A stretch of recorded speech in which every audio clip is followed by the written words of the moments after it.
Habang panay ang ayuda sa mga Kim Paulandia ng pelikulang My Love Will Make You Disappear sa mga sinihan, local and abroad, dahil sa karga nitong kilig scenes. Panay rin naman ang pagbalandra ng mga solid sa mga ayuda, kilig na stolen shots at unguarded moments ni Kim Chiu at Paolo Avellino. Ang latest na nagpatindi ng dilulo ng mga Kim Pao ay ang video kung saan makikita sina Kim at Paolo sa isang pangjowang moment.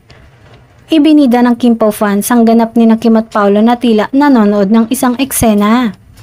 Magkatabing nakaupo sa monoblock ang dalawa na pareho ang kulay ng suot nilang t-shirt. Makikitang parang nadidisappoint si Paolo sa napapanood nito dahil sa kanyang reaksyon at galaw ng mga kamay.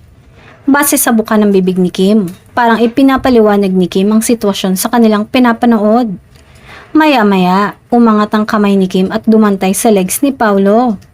Hindi nagtagal, tinapik-tapik nito ang binti ni Paolo na parang sinasabi nitong, "Kalma, okay lang yan." Walang ideya sina Kim at Paolo na may kumukuha na pala ng unguarded moment nila. Kaya malaya nilang naipaparamdam sa isa't isa ang kanilang samahan. Pero ibang dating ng mga solid na galawan ng dalawa.